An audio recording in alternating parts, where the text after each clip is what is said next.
Hello students, हम वापस से आपके सामने नया सेशन लेके आए। जैसे फर्स्ट सेशन में हमने स्टार्ट किया था, आपका जो चैप्टर था प्रत्यावर्ती धारा।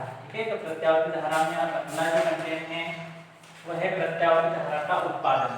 ठीक है, प्रत्यावर्ती धारा का उत्पादन मतलब प्रत्यावर्ती धारा कैसे उसका उत्पादन होता है, कैसे वो जनरेट होती है। ठीक है, तो वो कैसे जनरेट होती है उसको देखेंगे हम। ठीक, अब मैंने आपको जो कल वाला सेशन था उसमें बताया था कि E E0 sin omega t और जो प्रत्यावर्ती धारा का जो समीकरण होता है, धारा का समीकरण क्या होता है, I बराबर I0 sin ओमेगा t। तो इन दो समीकरणों को हम आज क्या करेंगे, गणितीय रूप से बताएंगे किस तरीके से ये समीकरण आते हैं। ठीक है, अब सबसे पहले अब जैसे आपको पता मैंने कि जलप्रपात के द्वारा क्या होता है, बिजली का उत्पादन होता है। देखा ना, जलप्रपात से बिजली का उत्पादन, तो उसमें क्या करते हैं, जल को टरबाइन पर क्या करते हैं, गिराते हैं। टरबाइन पर गिराने के कारण वो टरबाइन का होने लगती है, रोटेट होने लगती है। और रोटेट जैसी होती है, घूमती है, तो उसमें क्या होता है, विद्युत वाहक बल उत्पन्न हो जाता है। और विद्युत वाहक बल उत्पन्न होने के कारण क्या होता है, वो करंट को जनरेट करता है, मतलब बिजली का उत्पादन करता है। और वही बिजली फिर हमारे घरों तक ट्रांसफार्मरों द्वारा पहुंचती है। ठीक है, तो उसी करंट को हम पढ़ रहे हैं। ठीक है, अब तो वो कैसे मैकेनिज्म होता है, मतलब उसमें भी जो टरबाइन होती है वो एक मैग्नेटिक फील्ड होती है। मतलब जैसे हमारा जो पीछे वाला जो चैप्टर था आपका, ठीक है, कौन सा चैप्टर था, विद्युत चुंबकीय प्रेरण आया नाम, विद्युत चुंबकीय प्रेरण। तो विद्युत चुंबकीय प्रेरण में हमने फैराडे के नियम पढ़े थे, याद आ रहा है। तो फैराडे के नियम में फैराडे का जब चुंबक और कुंडली के मध्य में क्या होता है, आपेक्षिक गति होती है। तो आपेक्षिक गति होती है तो उसमें क्या होता है, प्रेरित विद्युत वाहक बल उत्पन्न हो जाता है। ठीक है, क्या होता है, तो उसमें उसी का मैकेनिज्म यहाँ पे है। तो इसमें चेंज कहाँ होता है, तो चेंज मतलब क्या होता है, आपका जो थीटा होता है, मतलब 360 डिग्री पर वो क्या होती है, पूरी रोटेट होती है ना। अब यहाँ पे ये जो रहेगा वो क्या रहेगा, इसका एरिया रहेगा, तो कॉइल में इसका एरिया, ये हमने क्या बोल दिया ना, चुंबकीय क्षेत्र। चुंबकीय क्षेत्र को हम काय से रिप्रेजेंट करते हैं, काय से प्रदर्शित करते हैं, बी से प्रदर्शित करते हैं। और जो n दिखेगा वो क्या रहेगा आपका, उसमें कुंडली में प्रेरणा की संख्या रहेगी। ठीक है, किस तरीके से वो रोटेट हो रहा है। तो सबसे फर्स्ट हम यहाँ पे जो ब्रेक होगा, क्योंकि यहाँ पे मैंने आपको बताया कि यहाँ पे क्या होता है, फ्रीक्वेंसी जनरेट होती है एसी में। ठीक है, जो प्रत्यावर्ती धारा होती है उसमें क्या होती है, फ्रीक्वेंसी होती है। फ्रीक्वेंसी होती है मतलब उसमें क्या होगा, उसका कोणीय वेग होगा। तो कोणीय वेग की परिभाषा 11वीं में हमने पढ़ी थी। कोणीय वेग क्या होता है, कोणीय वेग बराबर होता है कोणीय विस्थापन बटे समय। ठीक है, तो कोणीय वेग को कैसे दर्शाया हमने, ओमेगा से दर्शाया। और कोणीय विस्थापन क्या होता है, थीटा। ठीक है, मतलब विस्थापन होगा मतलब वो जब घूमेगी अपनी जगह को परिवर्तित करेगी, अपनी जगह बदलेगी, तो उसको जो शिफ्ट होगा किस एंगल से शिफ्ट होगी, तो थीटा एंगल से शिफ्ट होगी, मतलब उसका कोणीय विस्थापन है। ठीक है, तो थीटा कोण में क्या हो जाएगा, t। ठीक है, अब यहाँ से अगर हमको पाई की वैल्यू चाहिए, थीटा की वैल्यू चाहिए, तो थीटा की वैल्यू चाहिए तो t हो गया, और t का क्या हो जाएगा, मल्टीप्लाई हो जाएगा, मतलब गुणा हो जाएगा। इसको समीकरण नंबर क्या दे देंगे, 1 दे देंगे।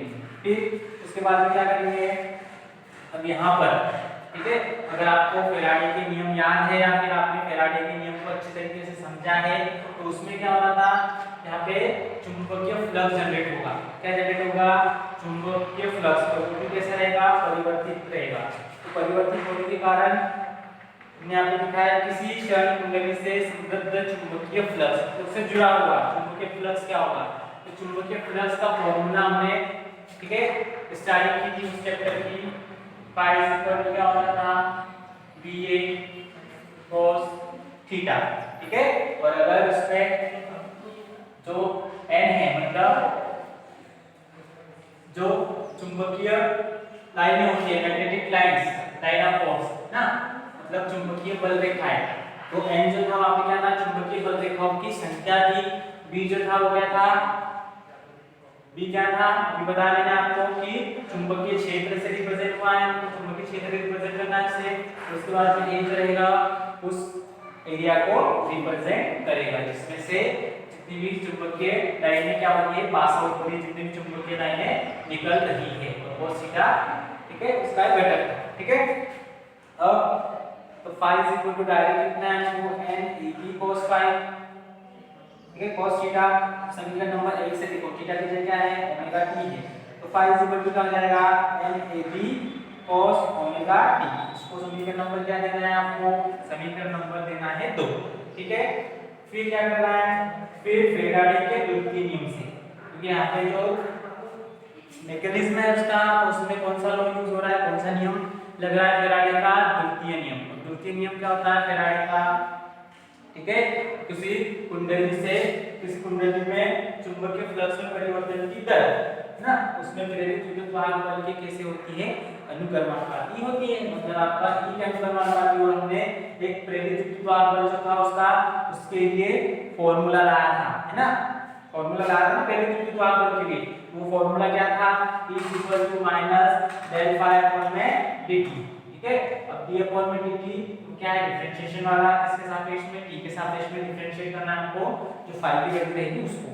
तो यहाँ पे phi का मान रख देंगे जितना भी आया है समीकरण नंबर 2 से, उसके बाद में ये कांस्टेंट वैल्यू हो जाएगी।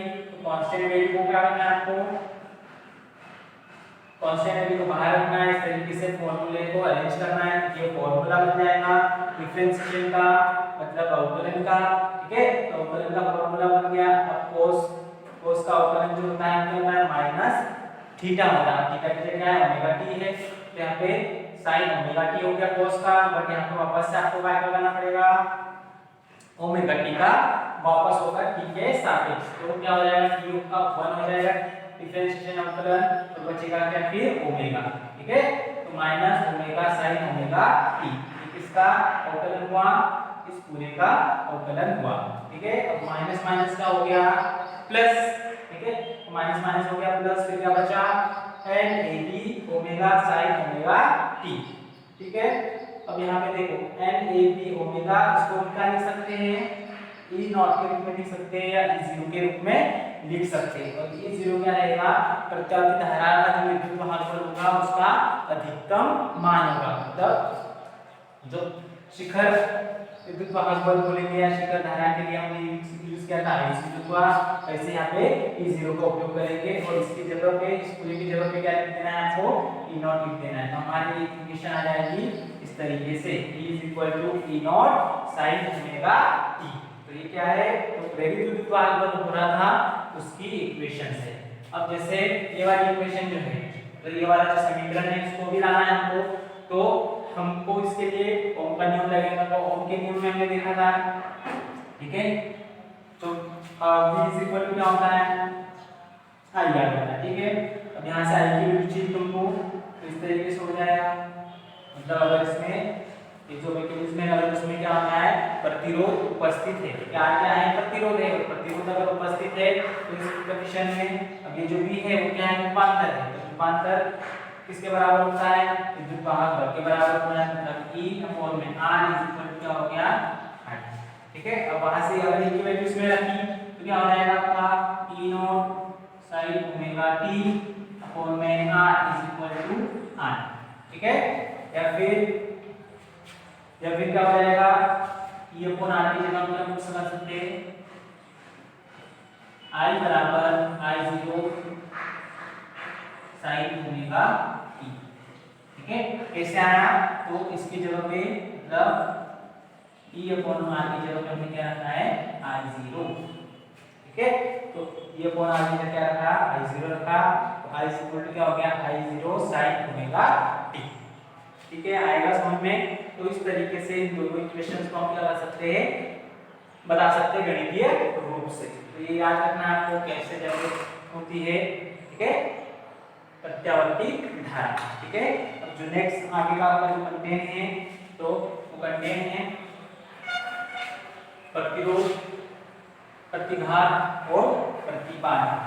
ठीक है, उससे पहले कुछ परिभाषाएं हैं, उनको समझना जरूरी होगी। इनको कौन कौन सी परिभाषाएं हैं, परिभाषाएं देखते हैं। ठीक है,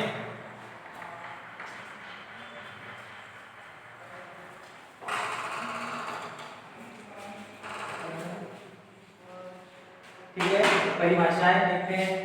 ठीक, तो कौन कौन सी परिभाषाएं, ठीक, आया आयाम।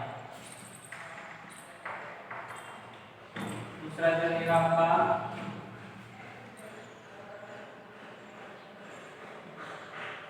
आवृत्ति, ठीक है। और तीसरा जो रहेगा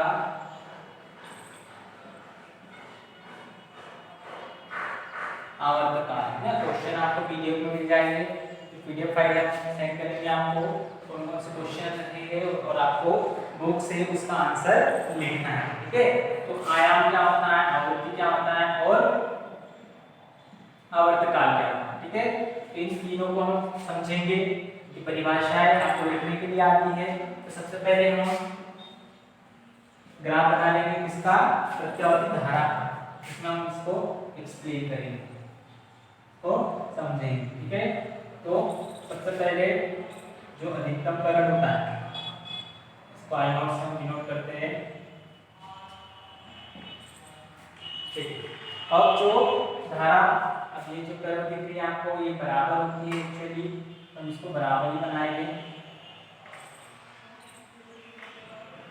ठीक है।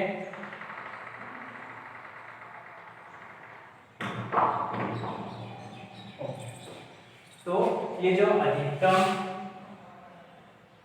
वैल्यूज होती है, मतलब जो अधिकतम मान होता है धारा का, उसको क्या बोलते हैं, आयाम बोलते हैं, है ना, या धारा का शिखर मान बोलते हैं। तो उसका दर्शाते हैं ई नॉट से दर्शाते हैं। तो आयाम की परिभाषा ये समझने मतलब ये वाला जो अधिकतम होगा, चाहे ऊपर हो चाहे नीचे, ठीक है। अब यहाँ पे ये क्या हो गया, इसका सेंटर हो गया, मतलब जो प्रत्यावर्ती धारा होती है, ठीक है, ये दो बार क्या होती है, अधिकतम होती है और दो बार क्या होती है, न्यूनतम होती है, एक कंप्लीट साइकिल में, मतलब एक पूर्ण चक्र में। तो एक पूर्ण चक्र किसको बोलेंगे, यहाँ 0 से लेके यहाँ तक के टी तक के, है ना। टी तक के मतलब इसमें दो साइकिल होते हैं, दो साइकिल मतलब दो भाग होते हैं, इसको हाफ साइकिल और इसको भी क्या बोलते हैं, हाफ साइकिल, मतलब अर्धचक्र और अर्धचक्र, और अर्धचक्र और अर्धचक्र में क्या हो जाएगा, एक पूर्ण चक्र, और एक पूर्ण चक्र में प्रत्यावर्ती धारा का औसत मान क्या होता है, 0 होता है। 0 क्यों, तो इसकी जो वैल्यूज होगी, मतलब इसकी साइन वेव है, तो साइन वेव की अधिकतम वैल्यू क्या होती है, +1, और न्यूनतम वैल्यू क्या होती है, -1। अब इनको अगर एक किया हमने तो ये क्या हो जाएगा, 0, ठीक है। तो एक पूर्ण चक्र में क्या होता है, उसकी वैल्यूज क्या होती है, 0 होती है। तो ये भी याद रखना है आपको, आता है ऑब्जेक्टिव वगैरह में ना, उस नेक्स्ट क्वेश्चन में पूछा जाता है कि पूर्ण चक्र में धारा का औसत मान कितना होता है, तो औसत मान कितना बताना है आपको, 0 बताना है, ठीक है। तो पहली परिभाषा आयाम की, तो आयाम की परिभाषा में आपको बताई कि जो धारा का अधिकतम मान होगा उसी को हम क्या बोलते हैं, आयाम बोलते हैं, ठीक है। उसके बाद में आवृत्ति, ठीक है। तो आवृत्ति, ठीक है, तो आवृत्ति को कैसे समझेंगे हम, ठीक है।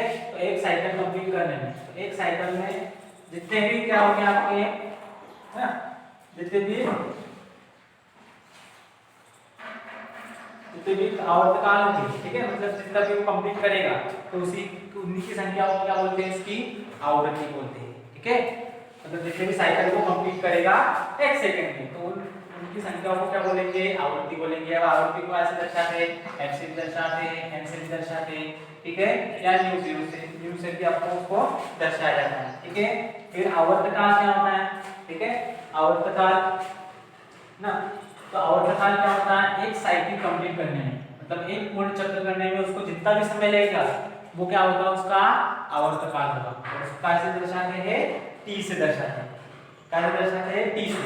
अब t और जो आवर्ती आपका कोणीय आवृत्ति थी, ठीक है, तो कोणीय आवृत्ति और आवर्तकाल में क्या होता है, संबंध होता है। संबंध क्या होता है, t = 2 कोण में क्या होता है, ओमेगा होता है, ठीक है। तो ये संबंध को भी आपको याद रखना है, ये आगे हमको उपयोग में आएगा।